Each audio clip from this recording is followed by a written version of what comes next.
Good morning, good afternoon, good evening, and a warm welcome to members and stakeholders participating in the webinar on strengthening agent networks for digital financial services, regulatory and industry perspective. I'm Ghiaz, Senior Policy Manager for Digital Financial Services at AfPI, and I'll be your MC today.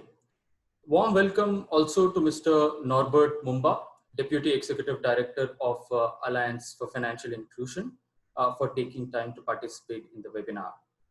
As we kick off, please allow me to also recognize the presence of leaders from the network. We have Monique, Deputy Governor, National Bank of Rwanda. Thank you, DG Monique, for taking time to participate in the webinar. I hope you will have some time to contribute your thoughts as we speak. Today's webinar will be moderated by my colleague, Adadzeva Otu. She is the e-money policy specialist at AfPI. Thank you, Diaz, and thank you, colleagues. Let me also start by acknowledging the presence of Deputy Governor from the National Bank of Rwanda. Thank you for joining us this evening for me, who is in Kuala Lumpur, and afternoon for the rest of us, I think.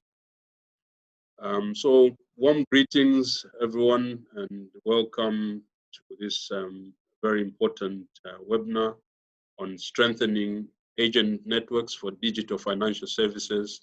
And we'll be trying to address as much as possible regulatory and industry perspective.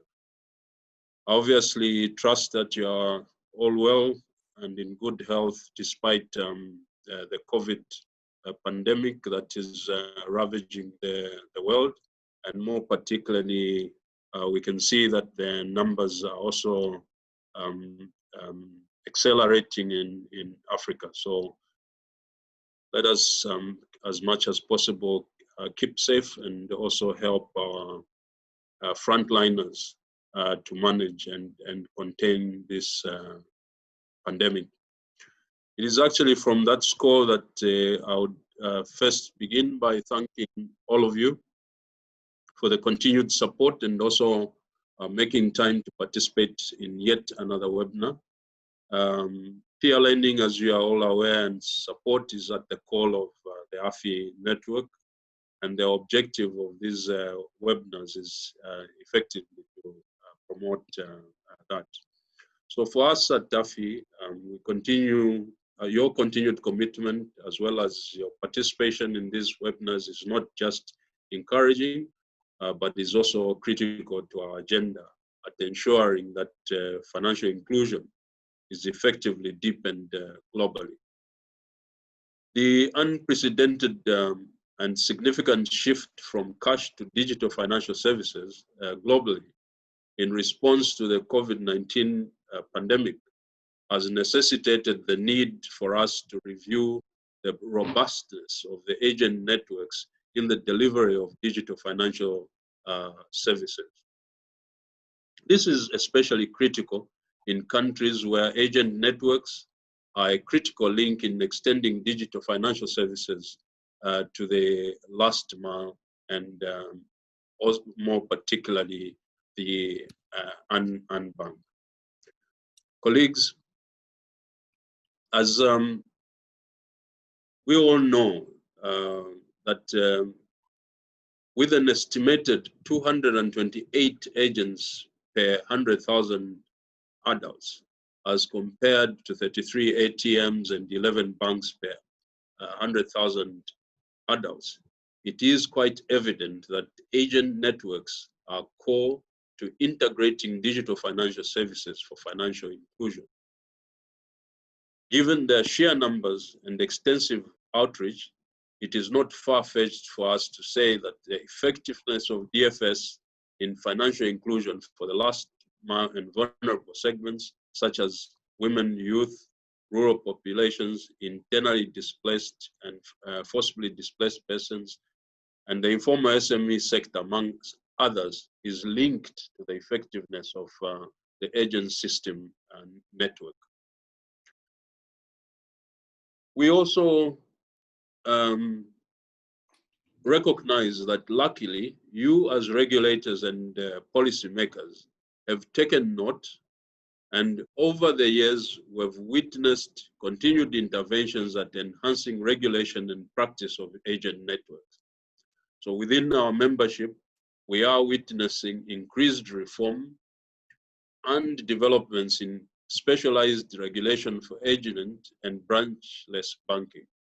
Likewise, we see that industry is also witnessing evolutions within the scope of agent networks, such as introduction of specialized types of agents to respond to changing use cases and market trends, bringing in its new concerns for supervisors. Yet, unusual times call for unusual interventions or unusual solutions. So, as we navigate this, we start to see that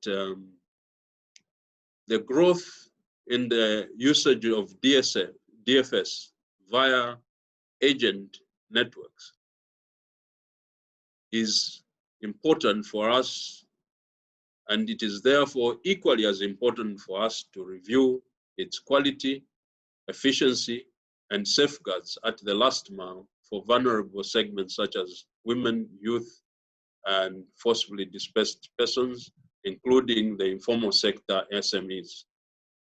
Likewise, we also need to explore further opportunities in enhancing the potential of agent networks to deepen financial inclusion for such segments.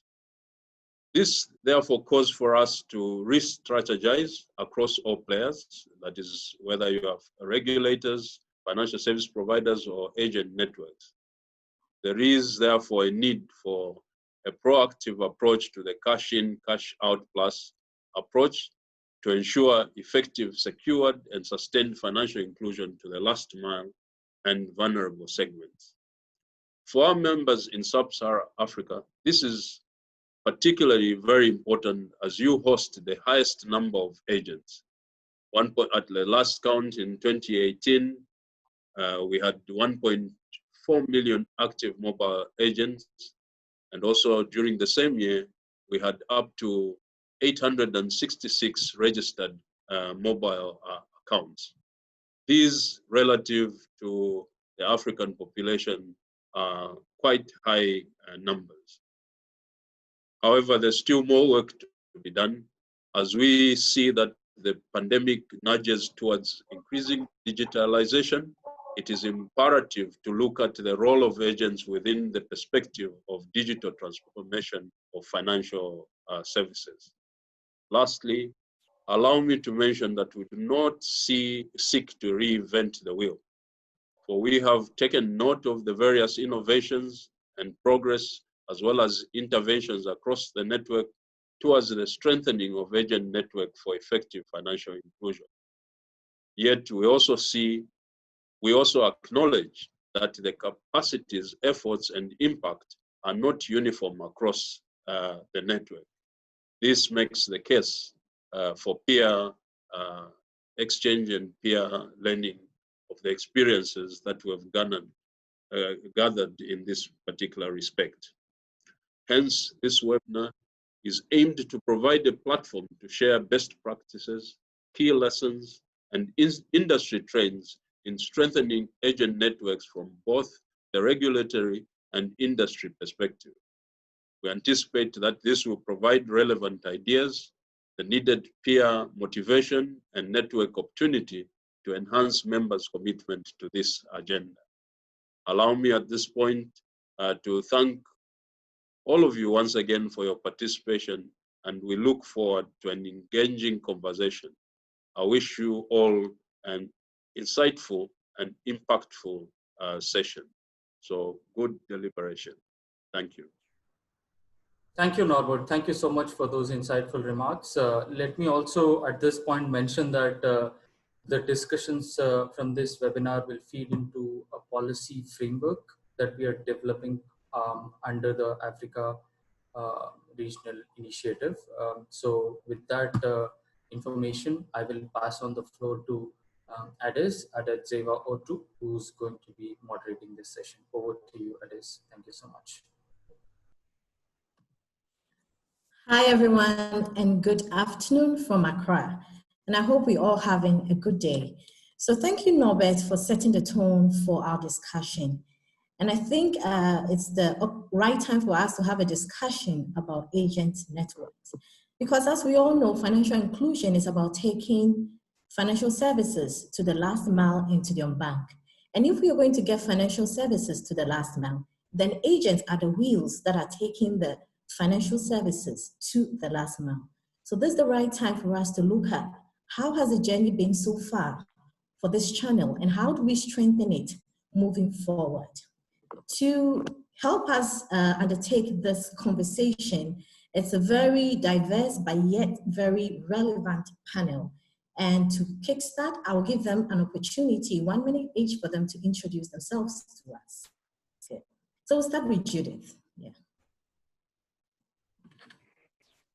Thank you very much, Ades. Thank you, Dias. Thank you, Norbert. Dear Deputy Governor, thank you, participants, for joining. It's my great pleasure to be with you here today in this virtual forum. My name is Judith Oppolzer. I'm the Managing Executive for Public Policy for Vodacom Group.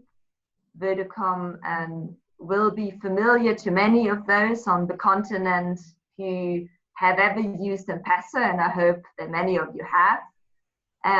We have operations across sub-Saharan Africa, and particularly relevant to the discussion today, we have over 430,000 agents. So if you recall, and Norbert saying up front that there are about 1.8 million agents, as highlighted in the GSMA report in 2018, that's about 30% of the agents on the continent. And I'm very excited to share with you some of the experiences from an operator's perspective, some of the unique challenges that we are facing, in particular amidst COVID-19, and the efforts that we do as operators through our agent networks. And I very much hope for a very lively, fruitful discussion with my fellow panelists. Thank you very much. Thank you, Judith. So we'll have Brad quickly and then John and Kuassi. Thank you. Very brief introductions, please. Thank you. Hi, everyone. All protocol observed. So my name is Brad. I'm one of the co-founders of Zorna. We started building an agent network about 15 years ago. We operate in Zambia, and we recently sold our Malawi business. I think, very excited to be part of this conversation, as I think agent networks are a crucial part of both increasing financial inclusivity, but also a massive driver of job creation in Africa, which I think is also crucially important and should not be underestimated. But I think as we start to go to a more digitalized economy, I think the framework and structures and evolution of agent networks will continue to evolve and change. And I think it's a very exciting time to have this conversation. Thank you, Brad. John? Hello, John? Okay. Thank you very much. My name is John Karamuka. I'm director in charge of payment system at the National Bank of Rwanda. So I also take this opportunity to thank AfPI management to give us this opportunity to discuss this important subject, because as it was said in the introduction, that the agent network really is very key when it comes to the transition from cashless to cash-based to cashless. And we are seeing, we can say that we are at the cross of the roads. So we are here to share our experience, the challenges, maybe also representing the region, because I can say that maybe we have the same structure, have the same challenges. So happy to be with you and exchange and also learn from everyone here. Thank you again. Thank you, John. And finally, from West Africa with me, Kuassi.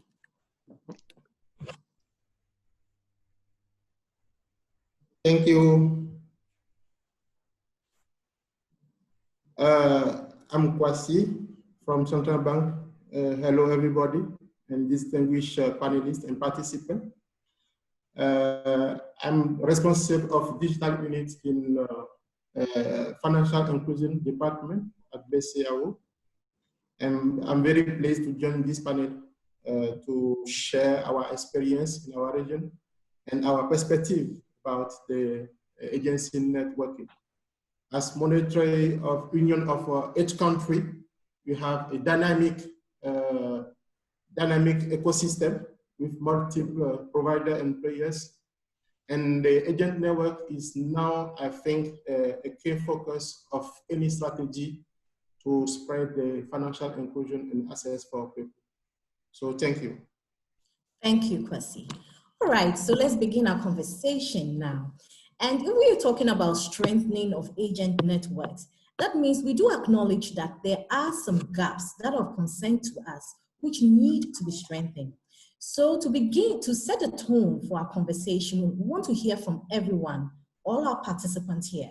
We want to take a pause, a poll of everyone here, looking at the urgent policy and industry concerns in your country or jurisdiction when it comes to agent networks. So can we have the event management team help us bring up the poll? So we have a number of key policy and industry concerns when it comes to agent networks. And we want you to tell us which of these is of urgent concern in your industry, in your country or your jurisdiction of operation. Thank you. So can we do that quickly? Let's see, is it financial inclusion? Is it financial stability? The real issue of concern when it comes to agent networks in your country? Or is it about the integrity of the financial operations? Or consumer protection is your key concern? And if you are a fintech or an operator, I think viable business case will be the thing that keeps you up at night. So let us hear from you. What keeps regulators and operators up at night when it comes to agent networks? Okay, as the poll is going on, as we're taking our polls, we will be getting ready to engage firstly with our regulators and see if what we are taking from the participants across the world is the same as what they are witnessing in their country.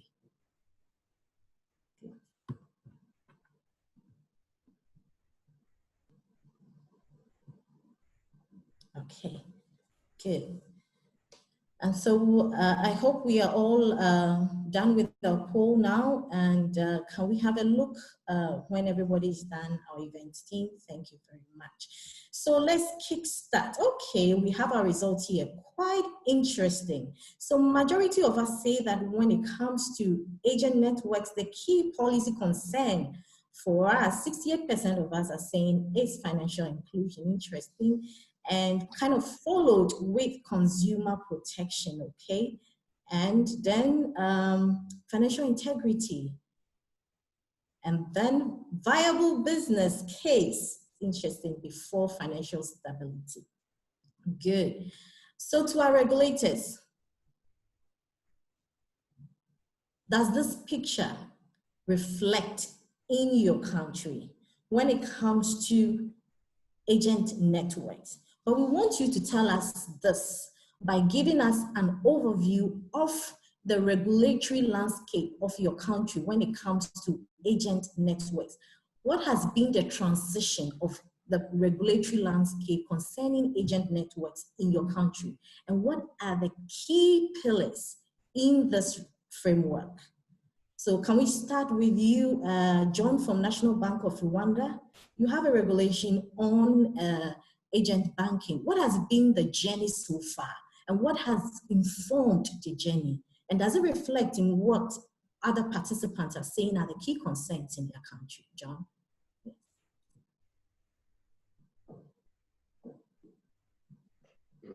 Thank you very much, Ades. I'm impressed by, first of all, this poll result, because this is very important, and it really represents at least the issues that we are looking at when we build our regulatory framework around agent network. So coming to Rwandan experience, I can say that we've had different regulation across different periods, where we started by having two different regulations. One which was applying to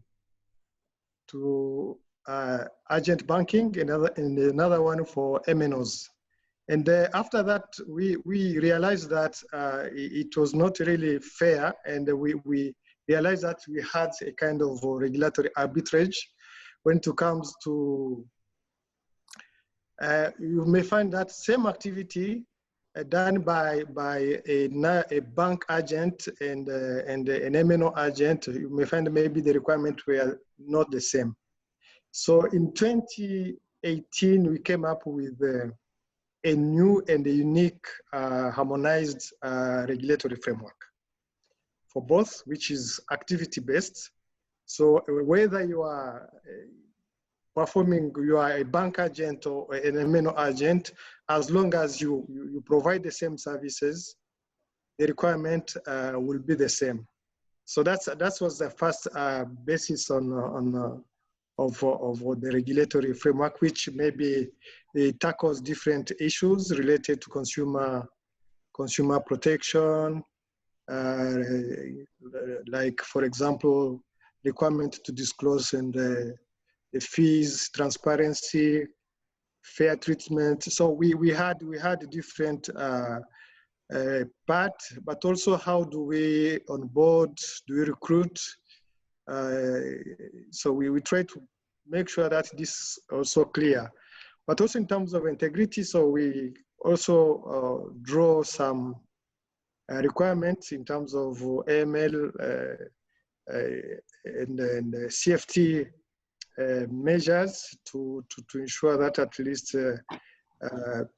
agents can be well identified, try to get their risk profile easy to verify, but also giving some requirement to service providers, being banks or MNOs, to have really a proper monitoring system of their agent in terms of agent due diligence. So, but on top of that, we had also in mind the financial inclusion, because we allowed agents to provide different services that could traditionally be provided only, for example, by banks. So this also allowed people to get different services close to their premises. Another part which is very important also, we looked at also the competition, when it comes to the management of agency. I think managing people is not something easy. So we experienced a kind of exclusivity tendencies by different service providers. And I remember sometimes they had to fight for a particular agent. We see, for example, one bank just provides more incentive to compared to maybe the previous provider, which could create some issues. So we had to also look at the agreement and how this should really be avoiding a kind of exclusivity to allow people to provide different services. And this worked really very well. And on top of agent regulation we have, so this regulation was also completed with other regulation, because we have also a regulation, for example, for e-money, which come up with different categories of customers, including even agents. So how are they treated in this? We also have an ML regulation, so talking about that, which complements again that agent regulation, but also we've come up also with another regulation which now tackle specifically on consumer, on protection of payment service users. So okay. Coming on with this, all this, we can see that at least we've tackled in all these issues raised by our colleagues in terms of financial inclusion, financial integrity, consumer protection, but also looking at even other aspects. So maybe I can Thank you, John. stop Thank you by so there much. then, yes. So for Thank you in Rwanda, it has been an experience of build, test, and refine. Because you built and you realized that there were gaps and there was different strokes for different folks, and regulatory arbitrage was seeping in. So you sought to refine, and in the process came up with something more robust. So that has been your journey towards strengthening regulation towards agent banking. Interesting. Let's go to you, Kuassi. Is this a similar experience for you? Have you also gone through the process of build, test, refine, or something else informed your regulatory road or journey to agent network regulation? And you can speak in French because we have interpretation available. And before Kuassi comes in, I would like to say that this is our conversation. It's a conversation for all of us. So if you feel very strong about what a panelist has contributed, do get into the Q&A or the chat and share your ideas. If you think what a panelist is saying reflects what is in your country, let us know and let's keep the conversation going. And you can also tweet us as NewsAfI on Twitter and get the message out there to more people. So Kuassi, let's come to you. What has been your journey to developing a robust agent network regulatory framework? What has informed your policy? And what are the key pillars, just the key pillars in your policy? Thank you. Merci beaucoup. Au niveau de l'UMOA, disons que depuis une dizaine d'années, il y a une bonne évolution du réseau de distribution, du réseau d'agents dans notre zone. Nous sommes aujourd'hui à peu près à 800 000 donc, agents qui appuient la distribution globalement dans l'UMOA. Et il faut dire que les initiatives prises par la Banque centrale, notamment la réglementation avec l'adoption de la monnaie électronique, a été un fait dans le développement de ces réseaux. Parce qu'aujourd'hui, en 4 ans, nous avons enregistré près de 512% de croissance du nombre de points de services financiers et 98% est porté par, disons, le secteur de la monnaie électronique.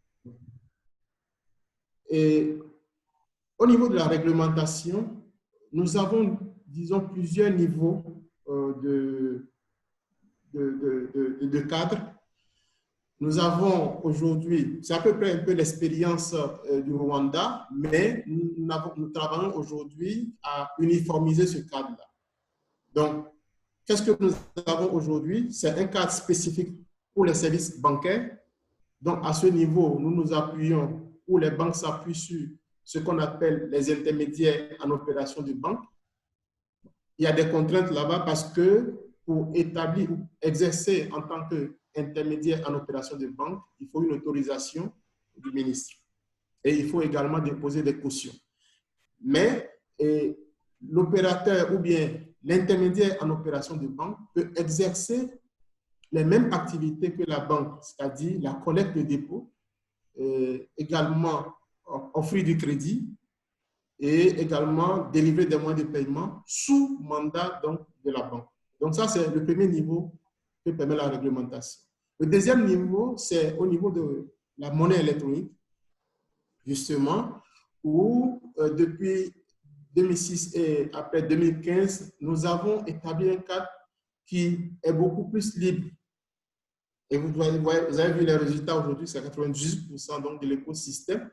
Donc, à ce niveau, ce qui est permis aux émetteurs de monnaie électronique, donc aux providers, c'est cette liberté de contracter avec des personnes morales qui ont la capacité et également des personnes physiques qui peuvent agir en tant que sous-distributeurs. Donc, deux niveaux de hiérarchisation. En matière de protection des consommateurs, je crois que les agents constituent un appui, un support important dans la stratégie de développement de l'inclusion financière aujourd'hui. Ils appuient les providers, même les régulateurs, en termes de communication, de sensibilisation des populations sur l'utilisation également des moyens de paiement et des services financiers qui sont offerts. Ils interviennent également en termes de veille sur la fraude, sur la lutte contre la fraude, parce qu'ils remontent tous les cas d'incidents de paiement, tous les cas de fraude. Donc, disons qu'ils sont dans la chaîne de supervision et de surveillance de l'écosystème que nous effectuons. Ils interviennent également dans tout ce qui est sensibilisation et communication. Dans cette réglementation-là, disons en matière de protection des clients, il y a toutes les exigences en matière de transparence des conditions tarifaires. Et For example, concerning fees, là également, les agents at the same time, these agents of distribution, we allow them to have contacts for claims. That means that if the client or the consumer has a claim to do, he has recourse and he has a means to fix it. And this has to be taken care of and conditioned by a regulatory framework. Therefore, these agencies have to bear in mind and have to abide by these conditions. Equally, we have a law that allows the bank to develop subcontracting of agencies, sub-agencies, we call them. Donc, ce qui nous amène en fait à réfléchir aujourd'hui à un cadre harmonisé. N'empêche qu'aujourd'hui, au niveau de l'écosystème de l'UEMOA, nous avons remarqué beaucoup d'initiatives. That we have a lot of initiatives. Aussi bien le régulateur, nous en sommes conscients, mais surtout the regulators are aware, but the financial services are really relying on these networks, relying on these agents. So that is an essential aspect of the initiatives that exist, and we have to also make sure that there is a lot of competition, and therefore that they are abiding by these conditions set by the banks, so that we can develop these networks with their initiatives, where they can also do money services, e-money services, financial services, and the contribution of fintechs in our area has been very important. This is in an aggregate manner. This is allowing us, allowing our clients, allowing companies to make use of this e-money for payment. I want to briefly now say that besides une réglementation qui n'est pas encore tout à fait harmonisée, this regulation that is not 100% harmonized, we have really some enthusiastic initiatives with all the actors that are taking part in the agencies, and we are analyzing how we can continue harmonizing this regulation to maintain this dynamic. Thank you. Thank you very much, Kuassi. And I think you just set the tone for our operators to come in. For you, e-money has been a core pillar of your agent network regulation, you say, but harmonization still remains a challenge because, of course, you are a central bank of many jurisdictions.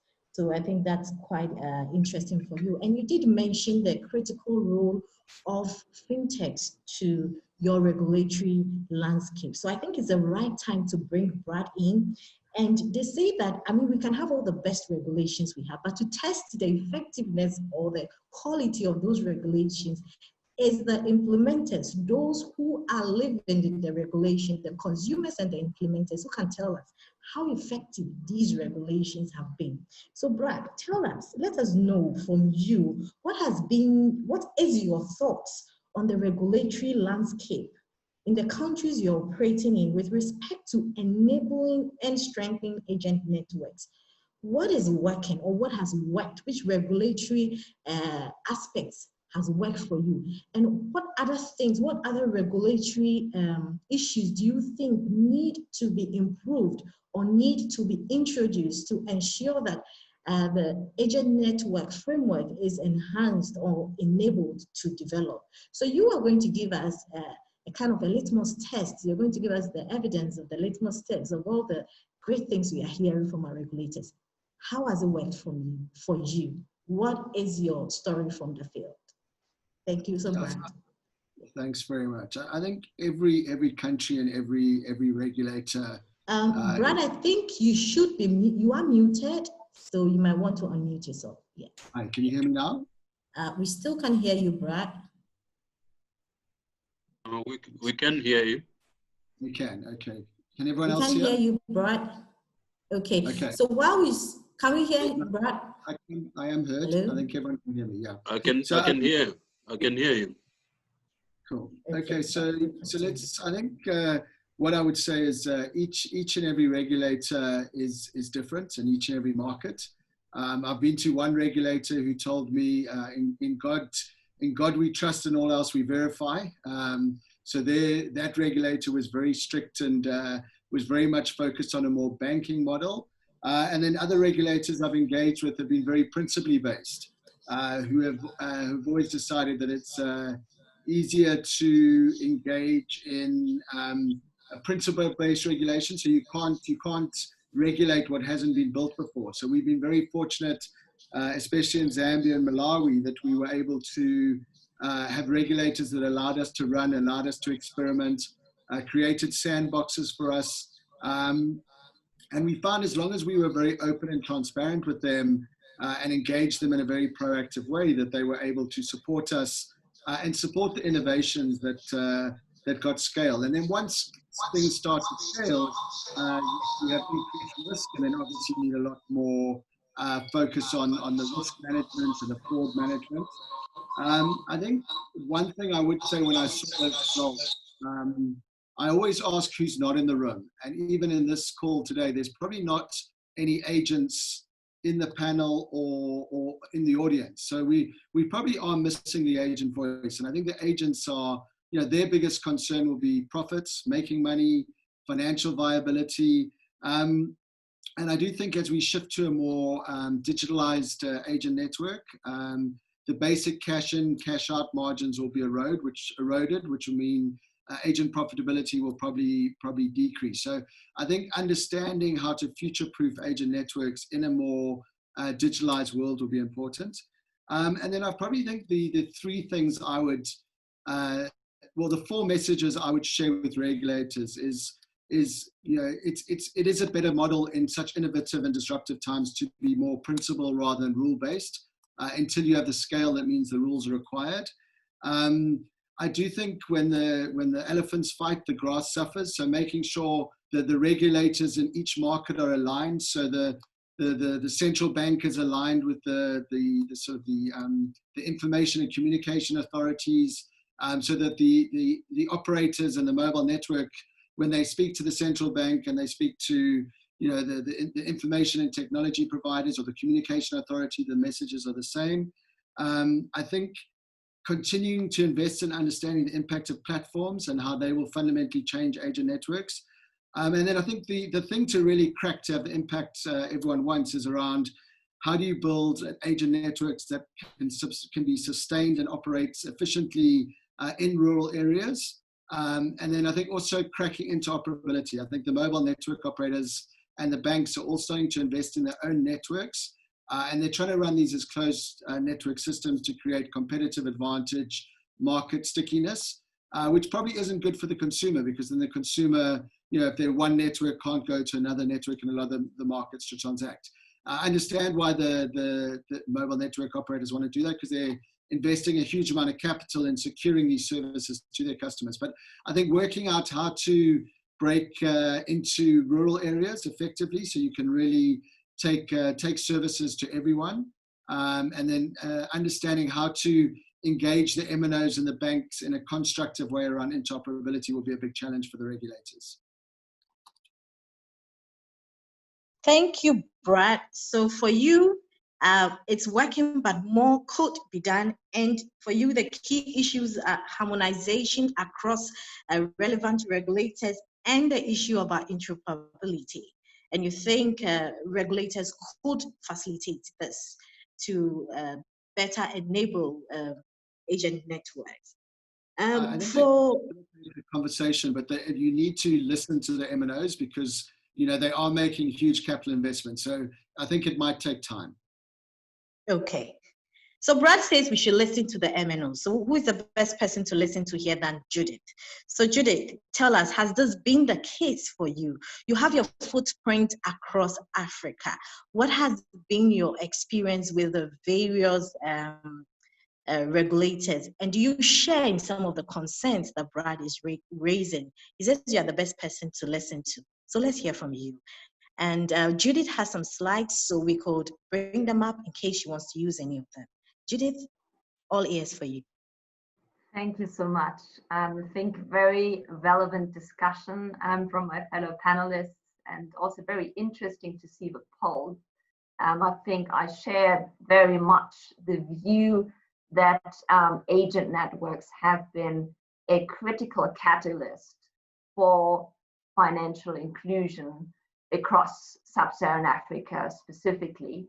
So I think I already in the introduction mentioned that Vodacom operates across sub-Saharan Africa. This is just an overview in terms of the jurisdictions that we're operating in, and obviously the regulators, which we work with hand in hand. I think as the pioneer of mobile money with M-Pesa, we had the great privilege to work with pioneers on the central bank side, in particular the Kenyan Central Bank, where I think mobile money really took off in 2007, and where we kind of built what is now, you know, commonplace across the continent.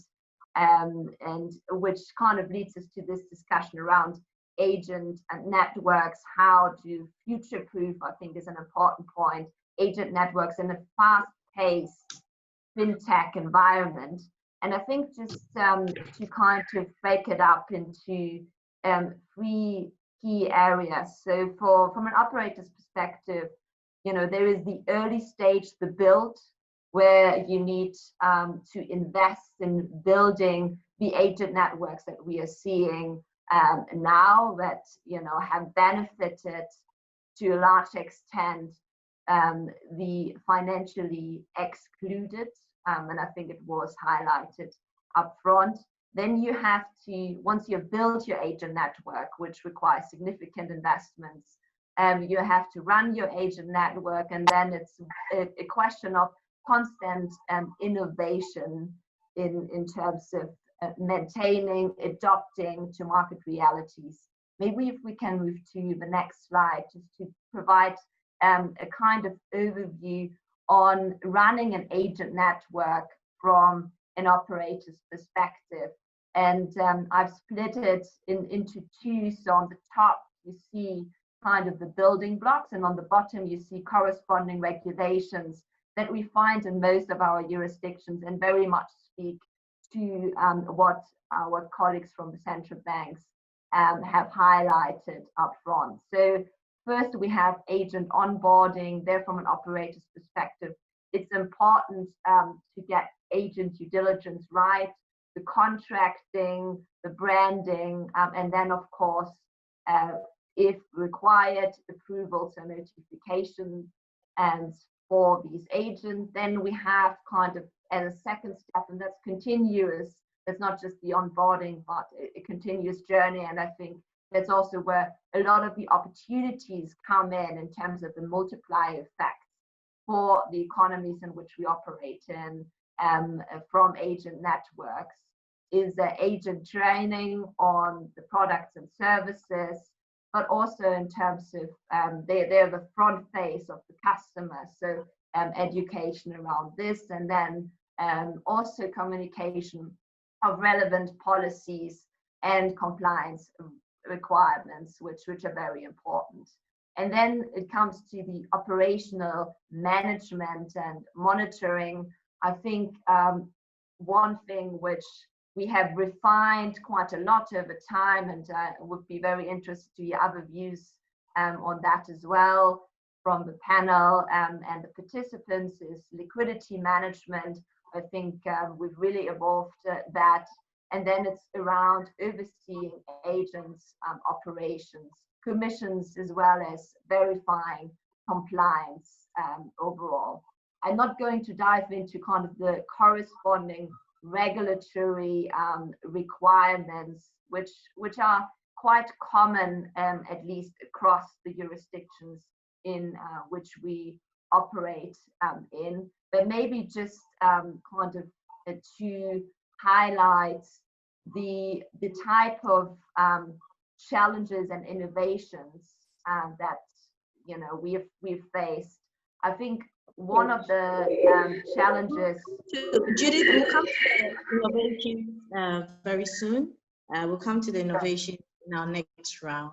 So maybe you could end by telling us what has it been like with what your experience with the regulatory frameworks you've been exposed to. So I think we've kind of, as we are now as a scaled operator, very much in the run and innovation phase, not so much in the build phase. I think we've been working quite closely with central banks in evolving the regulatory systems which are now in place.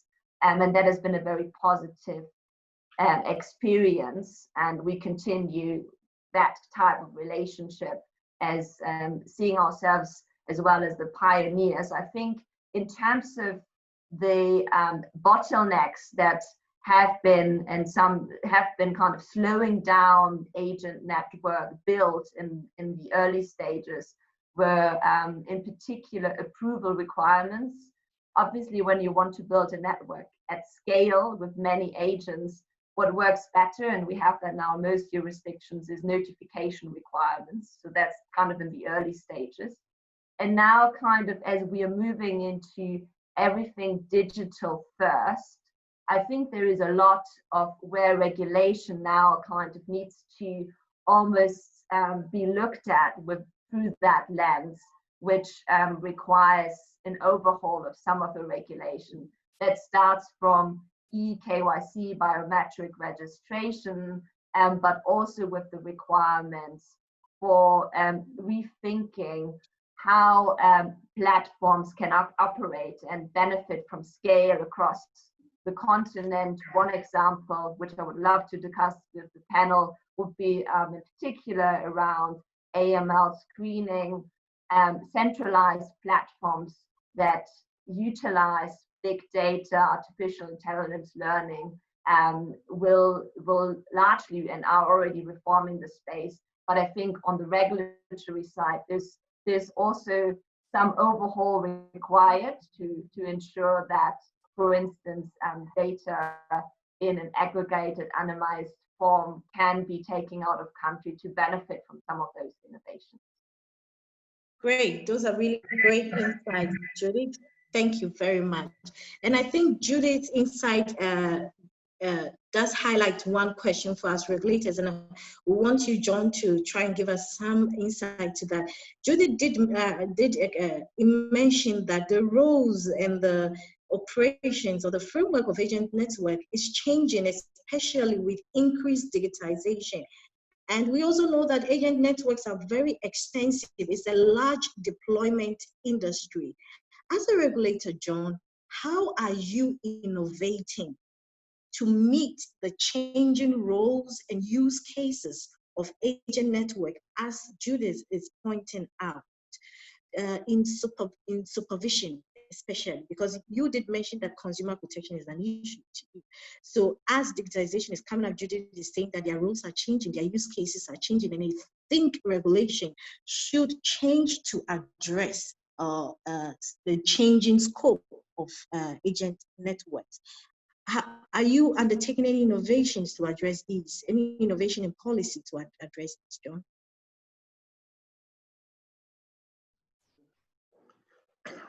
Thank you very much, Des. And a good question from my colleague Judith. I think she's right, and we all recognize that the regulation also should be dynamic, because the regulation is there to help the market to grow, as opposed to maybe be an obstacle to that. And that's why you may find, for example, in Rwanda, we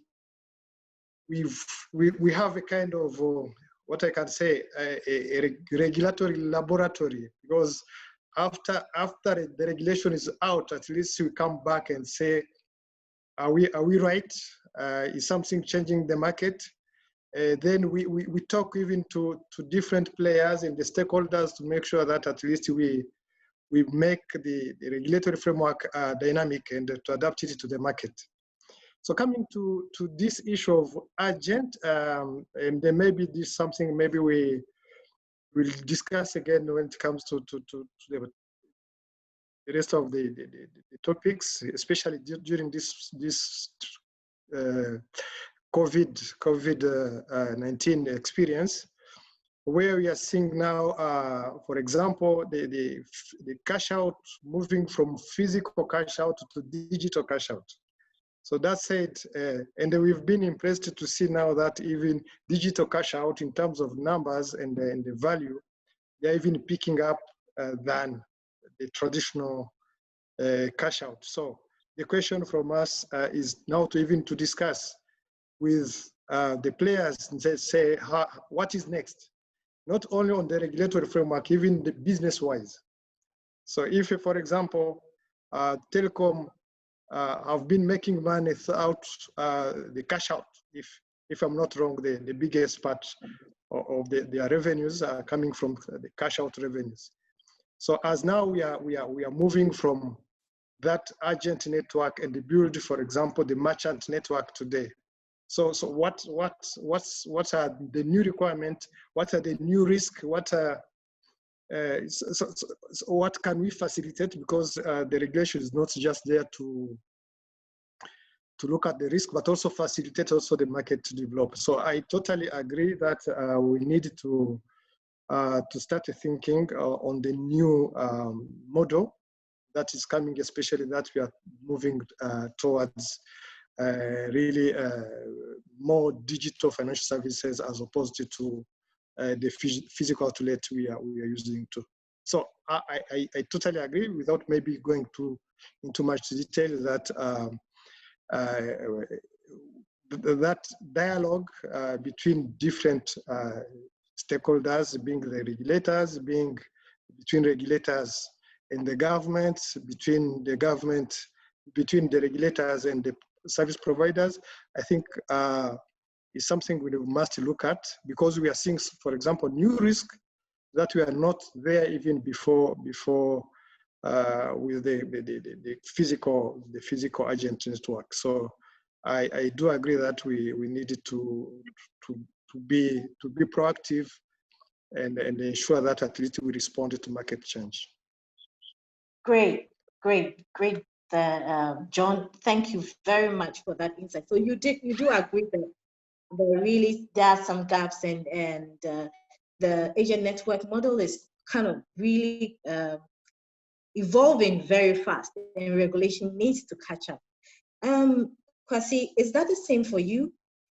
How far are you from the changing rate of the agent network landscape? Are you almost closing a catch-up, or you are very far from a catch-up? How is it like for you? I mean, your case is different. You're a multi-jurisdiction regulator. How is it for you?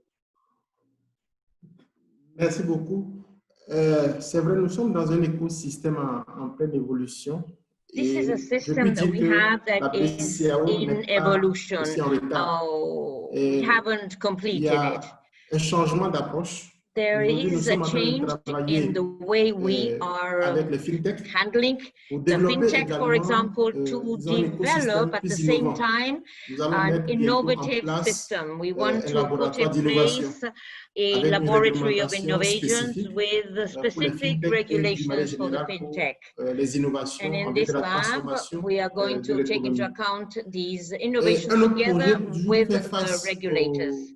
When we concern what are the obstacles we're facing? What are our challenges? Is the distribution. That means the terms of reference. And we need to check the contracts that have liquidity, those that are based on the economy, those that are based on financial services. That will allow the access point to financial services in a cooperation between the different banking systems to justify to actually give liquidity. Donc, il est important pour nous this has to be done with the e-money, a synergy, a harmony from all the actors and the stakeholders. Encore plus efficace. This way it will be more efficient. The other constat que nous avons fait également qui nous inquiète, c'est sur les changements d'usage de modèle exchange a little bit and change how we are facing work. How are we working out nowadays in view of the pandemic? This lockdown, this restriction of movement, we need to think of mobile agents. The agents now have lack in mobility. Ce qui fait qu'aujourd'hui, l'agent de distribution n'est plus making that the distribution agencies are having a lot of problems to reach certain geographical areas. Some areas cannot be reached. Et so this is now we're trying to see which is the way that we can solve this issue with a different type of operations. Effectively, efficiently, these are innovations. J'imagine, même au niveau de sur la contrainte liée au modèle économique et à viabilité économique, checking the ce que nous remarquons, c'est que models, what we are really trying to do is that beyond the service providing, we have the problem of these operators and their liquidity. We have to realize what is the economic reality. We have to allow these agents to develop their businesses, to allow them to manage and equally give them our economic viability. These are the aspects that we should take into account. Simplement qu'au niveau des environnements, depuis 10 ans, nous avons supprimé toutes les clauses d'exclusivité. Donc, ce qui a également été we are also analyzing specificities of these agencies. That's what I wanted to add. Thank you. Thank you. So I think the insights from our two regulators has kind of shifted us ahead of what we were really planned for. They're talking about the fact that even COVID has really raised key issues about agent networks and regulation. And they did mention that in Rwanda, they are seeing more cash out digitally than in cash. Brad, let's come to you as we turn the conversation to COVID. Before we come to Brad, we want to do a poll to test how were agents classified during the COVID pandemic, especially during the lockdown? Were they identified as an essential service? Because we keep hearing COVID from the regulators. But if COVID was that critical in transforming very critical in affecting the agent network, how were they classified during the most trying periods of the pandemic? And whilst we take the poll, we will come to you, Brad, because we want to know from you what the experience was for you in the distribution phase during the pandemic. it is said that the lockdown was one of the greatest transformational periods for digital financial services. But can we say same for agent network? Was it a net positive or a net negative for agent networks? What was the experience like for agent networks during this lockdown period, especially for COVID, especially the lockdown period? Yeah. As Brad is giving us his insights, we'd like to bring out the poll so that we could start giving our views on the poll. Thank you. Yeah, thanks. I think it very much depended on the product and revenue stream. So overall, I think the business in the two markets we were operating in responded very differently. So in Zambia, where the bulk of our business was a B2B business, there was a lot of government payouts, there was a lot of business payouts, and the business actually significantly increased during COVID, especially the sort of disbursements out into communities. In Malawi, where our business was predominantly international remittances into country, with the South African lockdown, the diaspora channel did decrease significantly for 3 weeks, but then it was also incredible how quickly it picked up again. So overall, there might have been a reduction in P2P business in the short term, but there was a massive increase in B2C and funds flowing onto our agent network, to the point that we actually had significant growth during this period.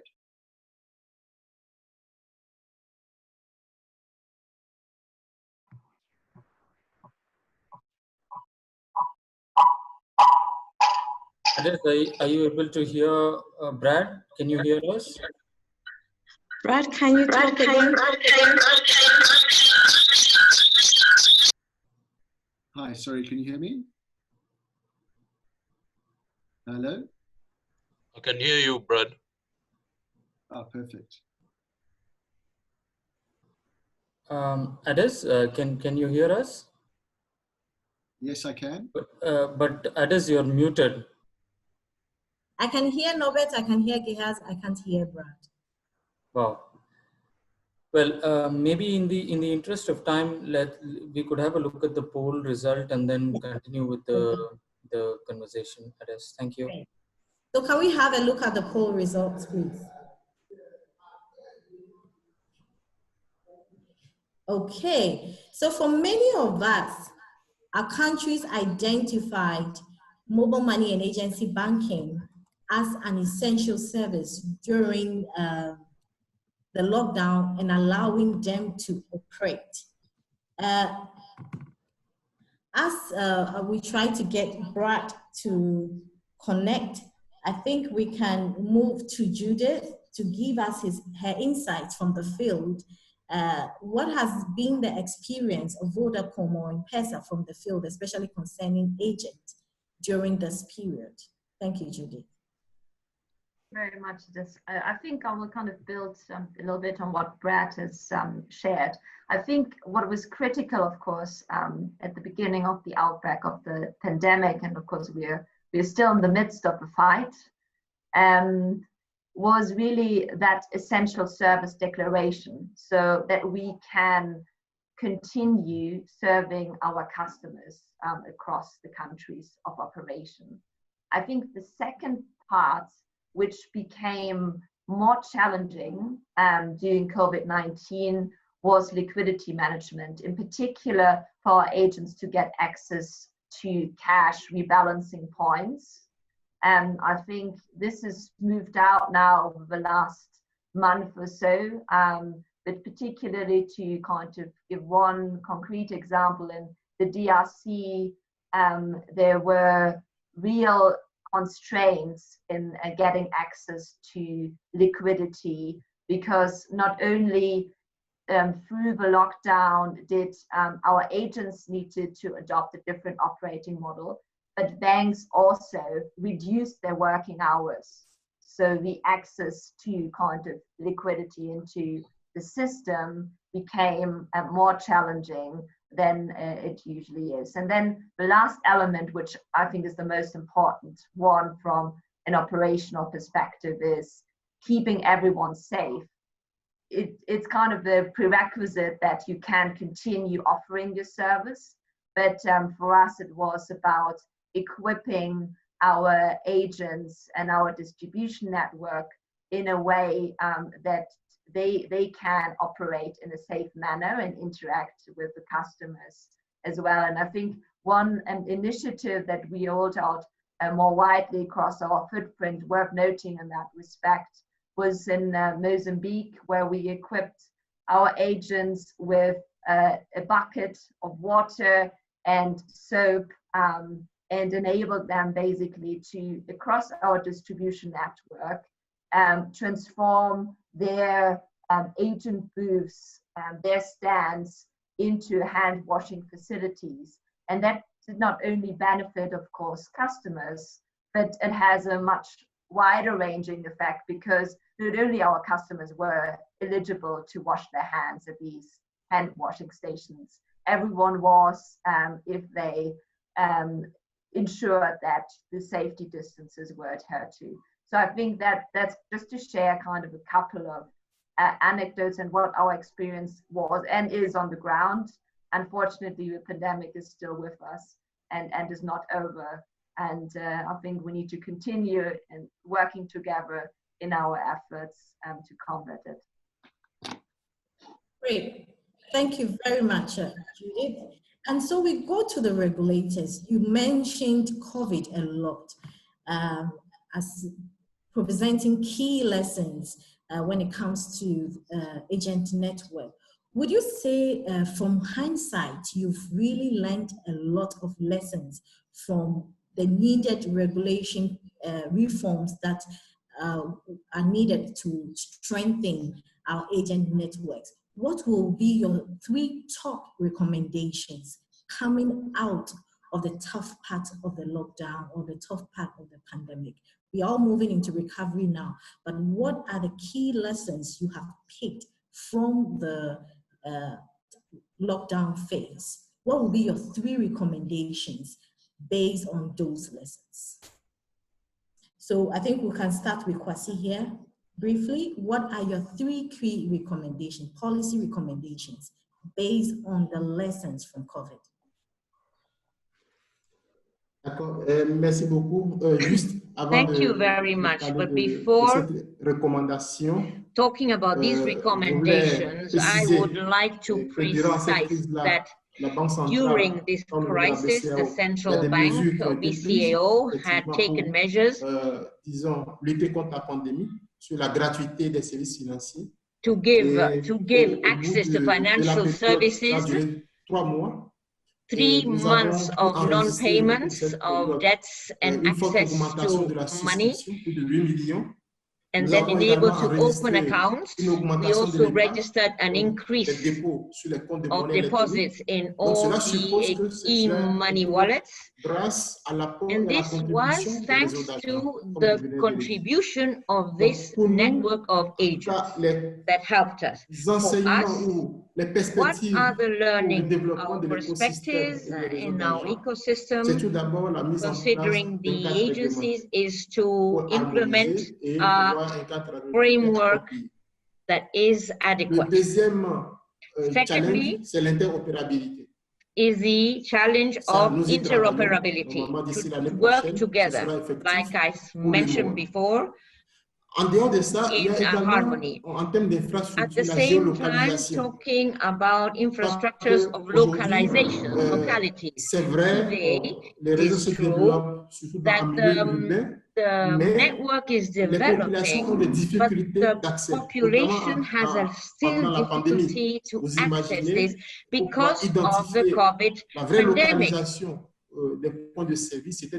So it's very difficult for them to reach these points of services. So for us, it is very important to establish and set up a ecosystem in order for them to be able to access these points of services. Economic models, training as well, and education. Thank you very much. Good. Quickly, from Rwanda, what has been the 3 key recommendations you are coming out of the COVID lockdown with? we can have that quite brief and quickly. John? Yeah. Yes, thank you very much. I think we, in the region, we had different policies around COVID, and it was basically on digital financial services. So maybe before I can maybe share my experience, I wanted to see what we have done in terms of policy so that we understand even the lesson learned from that. In fact, during the beginning of the lockdown, so we talked to service providers, the government, and all the regulators, especially the telco regulators. We sat together and say, so what can we do during this period where we are now in lockdown, and we are also preventing the spread of the virus through cash handling. So what can we do?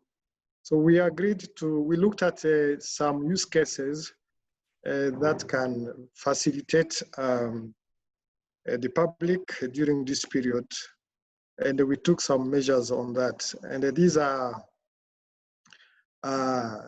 P2P, the transfers between different people, push and pull, and merchant payment. So we agreed to remove the fees on those three use cases. So the P2P, P2B, and push and pull, the fees were removed for a period of 90 days. So we had really good experience in this, because we saw people really moving, using these services, which affected, in fact, on the other side, the agent network.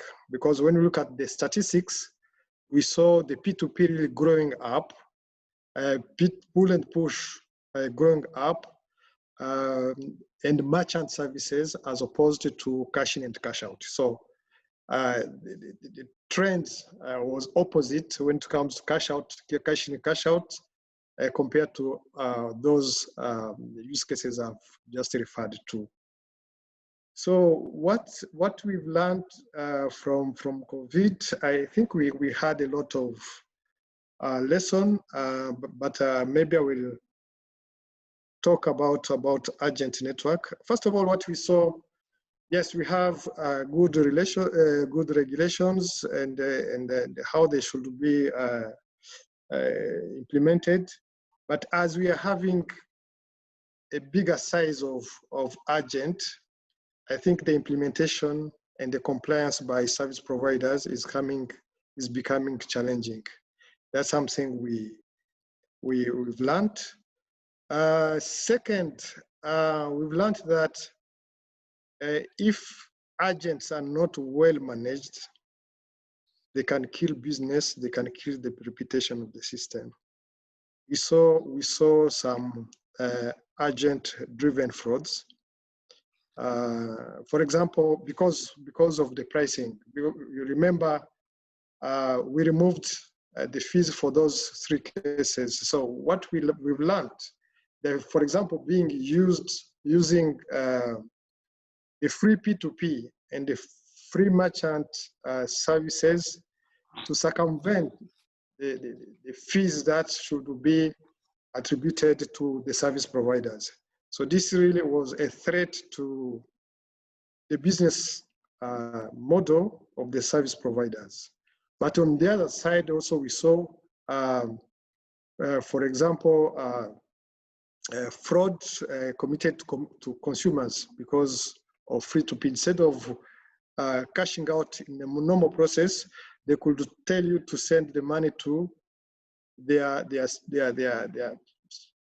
personal account, circumventing again the fees that were supposed to go to the service providers, but also stealing money from. So the agent network, the agent fraud is something really very important. And maybe during this period, they saw that they were threatened by the new business model because their revenues were going down. So that's something we learned. We are also working on this interoperability framework. We really wish to have the system completed during this time because it could have helped very, very much. Another lesson maybe which is very important is on the data analytics. Okay. Which is very important. We had a chance to work with the regulators, the government, and really use the data to inform on the development and also allow to have quick decisions that can adapt to the market. And lastly, which is something which is very important, the dialogue between all players, regulators, government, players, was really something very, very useful for us. And we think that we shall learn from that and going forward. Thank you. Thank you very much for those insights. So we asked for questions from our participants, and I think it's the right time to delve into the questions. And we have a question for you, Brad. I think John set the tone for this question. He said that the business model of agents networks has been challenged during this COVID time, and somebody has a question close to that.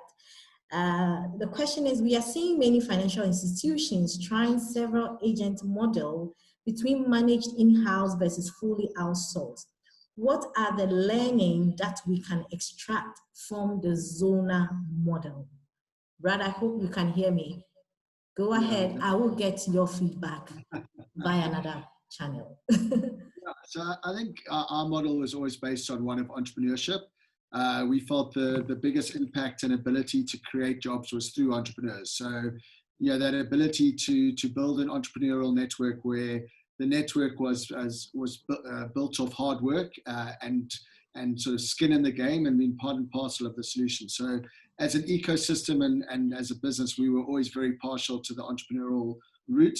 I think it keeps costs low, it keeps costs variable, it allows the market to move up and down cyclically.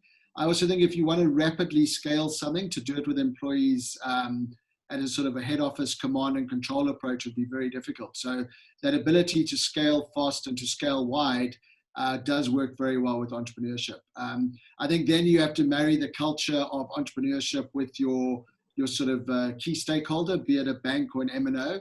I think the M&Os had more experience in low value, high volume transactions and an entrepreneurial distribution network with airtimes that I don't think the banks have had. So the banks have always been trying to catch up in that regard. But I think my fellow panelists from Rwanda really hit on a critically important point, and that is around agent profitability. So the one thing I would see happening in the near future is I do think distribution of mobile money will shift from being human-led in terms of agents to being technology-enabled.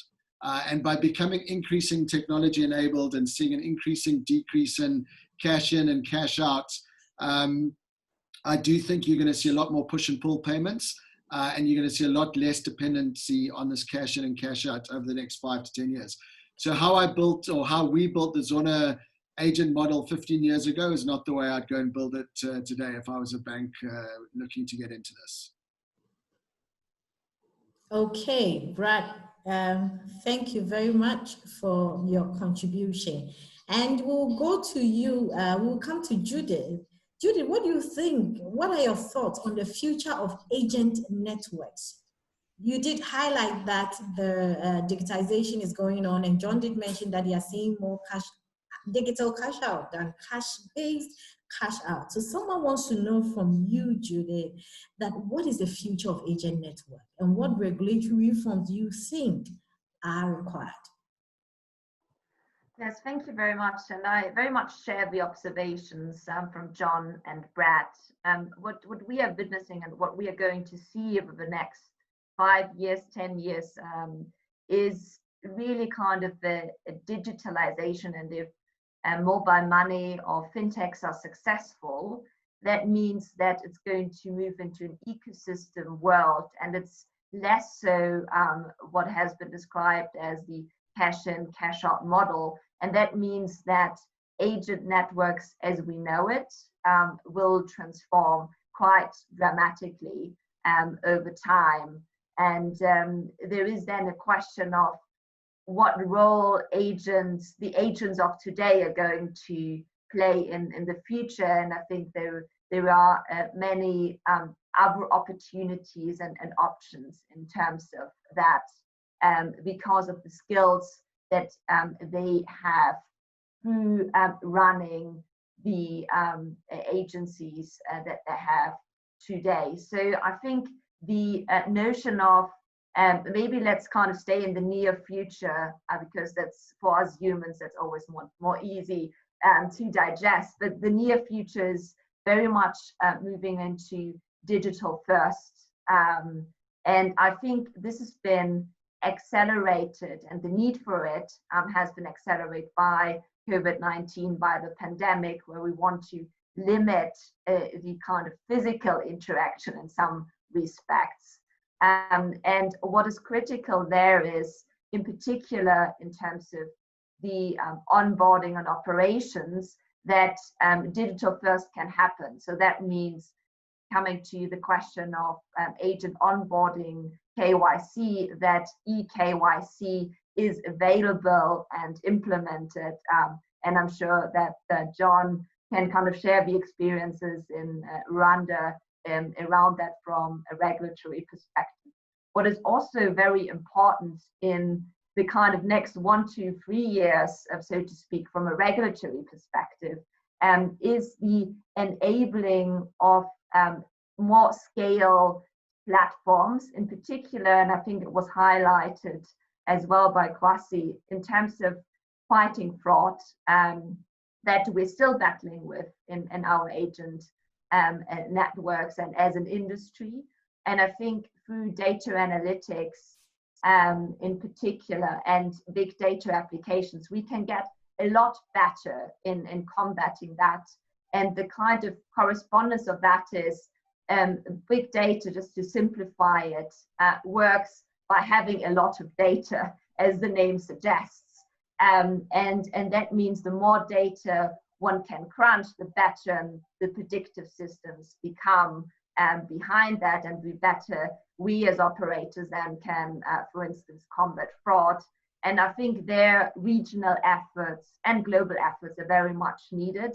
And I think I touched upon data localization requirements. I think these are one barrier to become more effective in particular scaling the technologies that we have available to pave digital first and really utilize these digital analytics tools that are available at this point of time.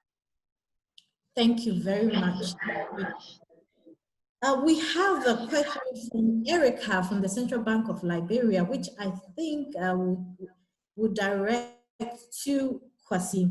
So Erica is asking, given the number of agents, is it prudent for regulators to conduct target verification exercises, or do regulators leave monitoring and evaluation of agents to providers, as in the case of Liberia? Kuassi, your fellow regulator, what are your thoughts on that?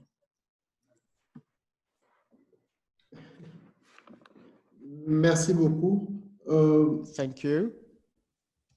The biggest challenge for the regulators and for the various networks of agents is the sustainability for us. What I wanted to say is that we need to work on models that optimize the cost on the whole chain, value chain of the distribution chain. So we need to see that the providers, service providers, will bring solutions that have invested, and it means that that on the value chain we have less actors, fewer actors. Par exemple, avoir un For example, we need to have one big distributor and a few distributors. So it will enable us to reduce the cost en définitive pour les populations. For the population, for the people, because c'est le challenge. It's the challenge, because the future for agency banking, which is based on physical persons and moral persons, will be rethought with the new solutions. And we see the future, we'll need to use more use of cela suppose que la liquidité so la liquidity for the flux, des services financiers numériques circule. Excuse me, but I can't really hear what he says. Autrement dans les réseaux. Et qu'il n'y ait pas so in the network, we need to cash out, and no need to cash out and no need to cash in. But the use of massive use of digital financial services, so it enables us to reduce the cost for the people, for the users. Pour moi, c'est le défi. And that's for me the biggest challenge that we are facing now. And that's for the whole value chain, for the regulators, stakeholders, and for the other stakeholders. Thank you. Thank you very much, Kuassi. John, you have a double serving on your plate.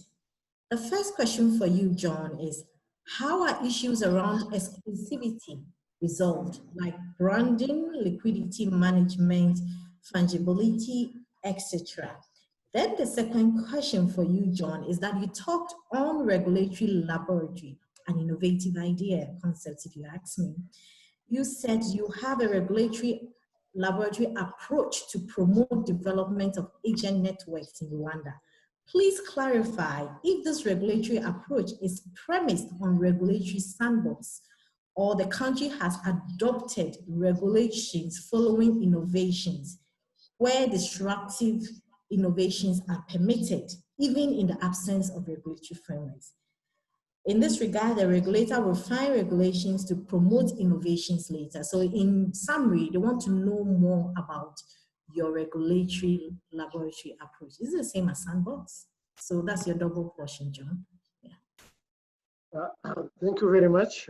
If I start with the first question, yes, what we did, in fact, in the regulation, we prohibited any exclusive contract when it comes to agent agreement. But having that, I think it played its role, but the challenges are still there. On the branding, we are seeing one agent having different product brand that they are selling, and that's not an issue. But where I totally agree with my colleagues on the liquidity and the fungibility is referring to here, because without that, and remember that an agent is a human being, is not an ATM, so sometimes you can give money, even if you are to an agent, instead of using the money for the agency services, they maybe go to supply, so use it for his own business. So it's a bit challenging, and we thought maybe this can only be addressed through the interoperability of agent, but it's a totally agree that it's a challenge. And when it comes to interoperability, that liquidity agency model is also, liquidity management model is also challenging and costly, because we've been working on that. It's not having the connectivity and linking the platform is something very easy, but when it comes to business model and the liquidity management, I think it's costly. That's where maybe as you are moving toward a full digital financial services, maybe such issues will be addressed in the long run. So I talked about the regulatory laboratory. Yes, it's just a concept that guide us to say, okay, we've even after discussion with the stakeholders, we have come up with this regulation. is it serving the purpose? Can you review it? So when you receive an application and you are reviewing the application, what kind of challenges do you face in that case? So through meeting with all stakeholders internally, we can say this is some of the issues we are seeing. We need to adapt, to readjust, to review. So it's not really the sandbox as such. We do have that, but it's regularly take that exercise and see if really the regulatory framework we are put in place is serving the market as opposed to be an obstacle. So that's why we called it a kind of regulatory laboratory, and this has helped. That's why we may see after 3 years, 4 years, we can change 1 or 2 provision in the different regulations we have. Thank you. Thank you very much, John. I think there's a question here which Brad can help us answer, and it's coming from Egypt, Mohammed Helmi, and it's an issue he's facing in his jurisdiction, and it's how to make sure that the final service fees to the end customer will still be low or convenient while using agents which already have increasing additional stockholders within the chain require an additional part of the fees. So I think his question basically is how to ensure low charges or convenient fees whilst also giving a business case to agents. Brad, how have you been dealing with it? Because I can actually call you the guru of distribution. So how have you been dealing? What are your thoughts on this? So I think when you talk about the guru of distribution, I think you should rather say one day chicken, next day feathers. So I think certainly we were one of the earlier pioneers, but one of the reasons we were so successful in our early days of distribution is we were able to charge a very high margin to the consumer. And that was because at that point in time, the market was largely undertraded.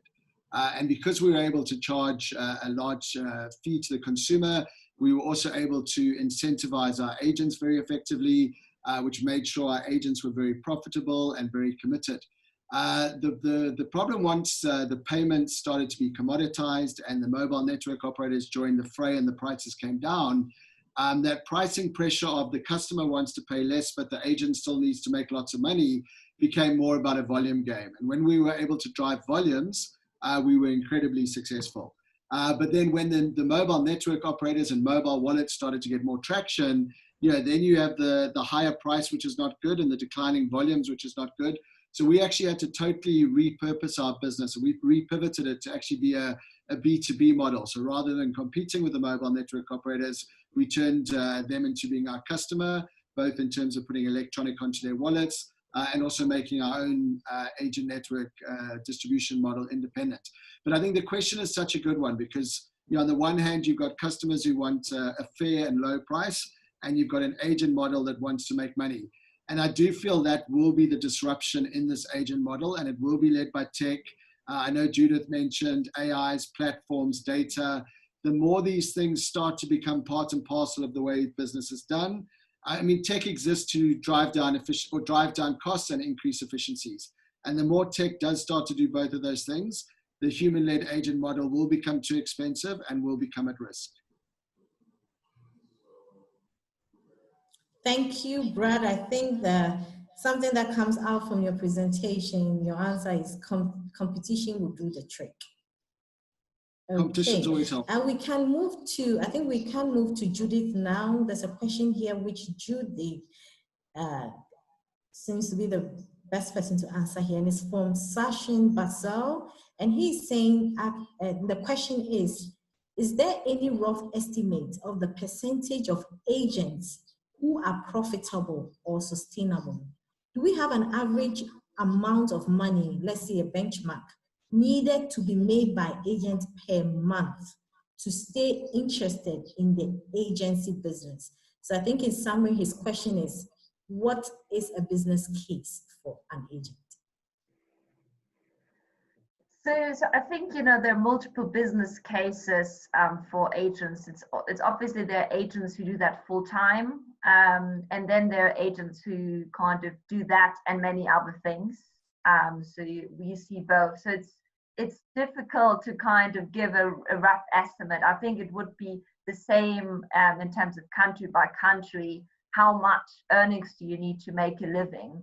And then kind of reverse engineer that to the commissions that you can get in being in this trade. So unfortunately, I don't have statistics to hand for kind of the countries on you know, how much of our agents would make a full-time living. I think it's a substantial amount, but I would need to come back to you and maybe work with the AfPI network to do research into that specific question. I think what is important, and that goes to the pandemic as well, COVID-19, what we did see in some of our markets, and that was contrary to what sometimes has been portrayed as a surge in the demand for mobile money services. We do see, and I think that will continue, the economic impact hitting, and that reduces then the demand also for mobile financial services. And of course, that reduces then the amount of transactions, cash-ins, cash-outs, commissions that agents earn simply because the demand has been affected by the pandemic. And what we did see in Lesotho, for instance, was that our agents were kind of more involved in other merchant activities, in particular our street merchants, such as selling hygienic articles or other kind of basic need articles. So moving away from mobile money as their source of income. Thank you very much. No, we are just about concluding, but before we close the docket on our quite insightful conversation, we want to know from you. It is said that when you have more female agents, you drive high account opening among women and account usage. Is there evidence to support this from your jurisdictions or your operations? So I just need a very quick 30 seconds answer from each one. Kuassi, do you have the evidence to support this? Let's just go around everyone and see. Yeah. Just a yes or a no. Do you have evidence on this in your jurisdictions? Oui. Aujourd'hui, yes, today, this sector, especially for women, we have for not only women but also for youth, it's a very important factor to have access, and also the older adults, yeah, the so older people. This is affecting them. It's a yes for you, Kuassi. Women agents lead to yes. Women. Okay, John, is it a yes for you? Women agents lead to women accounts.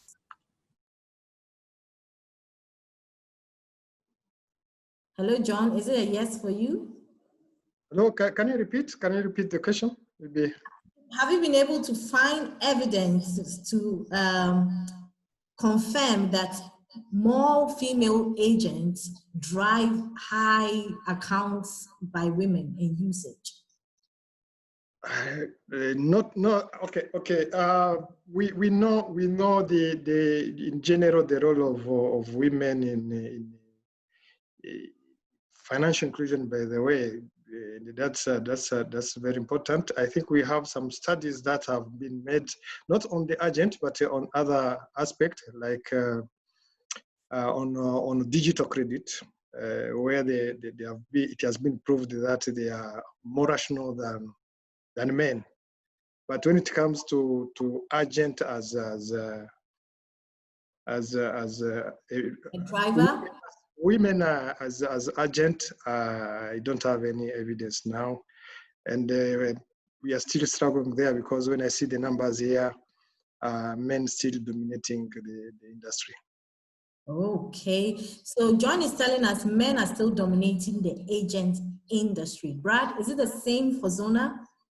Do you have any specific interventions towards for women or youth in Zona? So I think we very much focused on youth, with the majority of our entrepreneurs being under the age of 25. And we found that the women entrepreneurs were far more disciplined, far more focused on the business. The liquidity stayed in the business, the working capital stayed in the business. So we found, for no other reason other than it was a really good economic sense one, that we focus more and more on women, because we could rely on them to offer a better customer service, serve their communities better, and engage in better business practices. So we found a lot of success with our women entrepreneurs. We also found that their employees, their tellers, were a lot more motivated and connected to the entrepreneur also. So yeah, we had a lot of data that validated that that investment was a good one and a worthwhile one. So Brad is saying it makes economic sense to engage women agents, and that women agents are more disciplined. Interesting feedback, insight from there. Judith, you are a policy person in an MNO with the widest reach of agent networks on the continent of Africa. How can we deepen gender in the agent network, both for the agents and also using the agents to drive financial inclusion for women? So you wear two hats now. You are a woman, and then you are a policy person and an MNO. How do we do this with agents? How do we close the gender gap with agents? Yeah. Thank you so much. I almost think that merits its own webinar.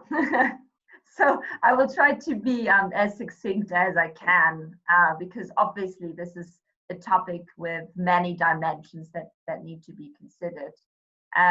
But I think from an operator's perspective, but then also from a policy perspective, is really exposing women entrepreneurs more on the system, integrating them, giving them a platform and an opportunity to become agents, to become parts of the ecosystem in various ways. That can also be, and there has been evidence to that effect, and the studies are more systematic in that respect, that the ownership of a mobile phone for a woman will increase the resilience, in the financial resilience specifically, but overall the resilience not only of the woman but the family that that woman supports. So I think in terms of kind of targeted interventions, it's really investing in digital skills and ownership programs specifically targeted at women, and I think also at the youth more generally. I think that's very important to be all-encompassing here, and provide that environment that starts with every single one of us to give women the economic opportunities to participate proactively in trade and take up roles such as becoming a mobile money agent. Thank you very much. And Judy brings us to the end of our conversation. I want to say a very big thank you to our participants who have remained with us. We began with over 70 and we are still ending with 76 after spending some time over our allotted time for discussion. To our very insightful panelists, thank you so much. Your views, your insight have been really great, and I think it has enriched our conversation. Thank you to all our participants who engaged us in the questions section and also answering our polls. And to those at the back end, the AfPI team, making sure that our conversation runs smoothly, we say thank you. So from Accra, thank you very much, everyone. And let's keep the conversation going on social media. Remember to tag or tweet at AfPI. Thank you very much, and do have a great day wherever you are.